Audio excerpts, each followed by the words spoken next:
I'm at the Canelo project in Canelo, Arizona with Bill and Athena Steen. We've been having a lovely workshop here to plaster things with lime and with plasters with a trowel. This is a really interesting time for me because I've been doing this for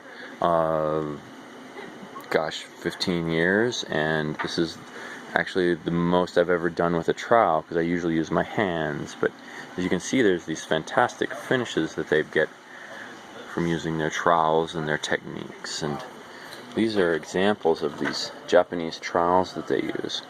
They're fairly expensive. Hands are relatively cheap, but these are like $60 to $100 trowels. But they do a fantastic job of giving you a lot of control to cut into the different layers and lay things on in a delicate fashion with different colors. This is their storage room for trowels in different colors for fresco. Look, some of these are pretty straightforward. You can get them any Home Depot, like cement color. But then some of these are pretty fancy, like these aquamarines. I love these aquamarines. There's some aquamarine on the outside of this building, the outside of this little place there. I'll show you that in a minute. But they keep things pretty organized here, and they do a lot of lovely art on the buildings. So this is a highly polished lime. It's smooth. It's like tile or something. They've just got some lovely artwork sitting here. And look at those beautiful colors.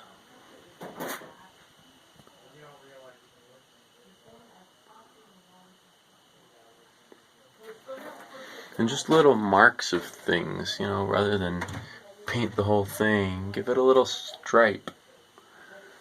Give it a little stripe. Or around the plug here, give a little curve. And behind the tools, there's this lovely reed mat that has some clay rubbed into it. Now here's a better view of one of those outlets.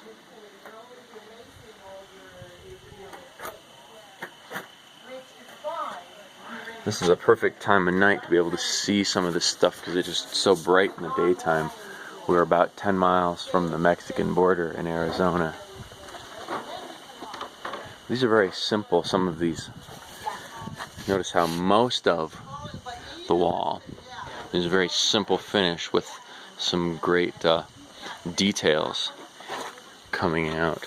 So this is a smooth troweled finish, and you can still see the straw in it. It's not super fancy like this one. So these details, they take a lot of work to do, and they really pop, and they really make the building amazing. But then the side of the building, you come along here, and you can get that same finish as the front, but then you take a sponge, and while it's still wet, you kind of wipe it away, and you get a different finish. And this one actually is fun because you see as this one erodes, it kind of looks pockmarked and so forth. Whereas this was already eroded. It was pre-eroded, if you will. And then, so it kind of looks better over time. I love this detail on the window. Take a regular window and just sculpt around it. And then smooth it over with a different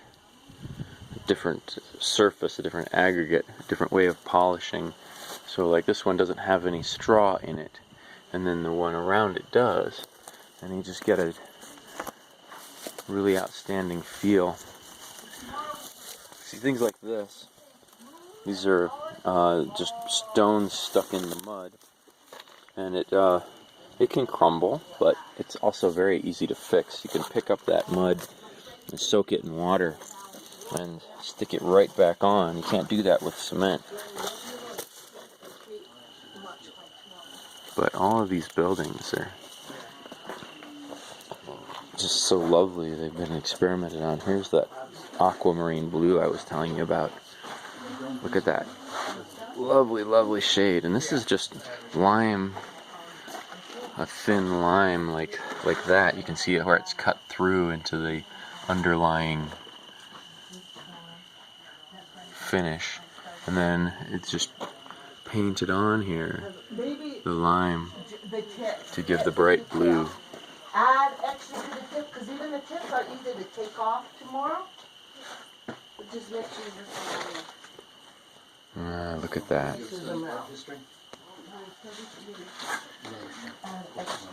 Hey G, can I grab this lid They're really sharp. They're real dull. You lose definition of the tips.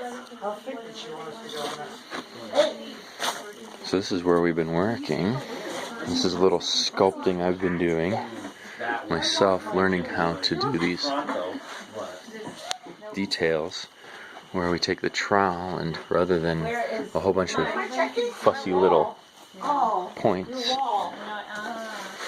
using a trowel, like a little tiny one like this. This is what I used for the last details, but like this one.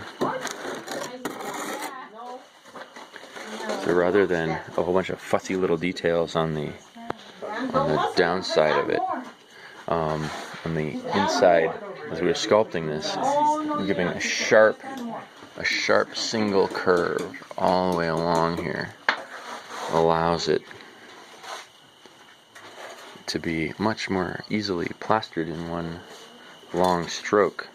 So instead of having to sculpt curves, we got more of a flat surface that curves like that instead of complex curves, and then a little sharp detail on the end that really pops out, and that turns out a lot of fun, and it turns out it's a lot faster than doing the curved things that I've always done.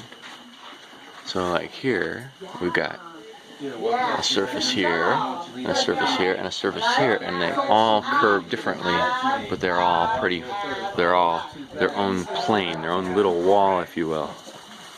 See, we got other people doing theirs over here. This is G and his snake.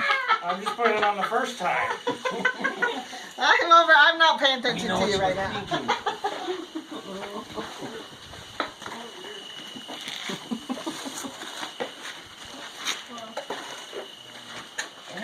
Here's The hardest Heather's thing lovely to train people is to have a good eye, to be able to sculpt. see it.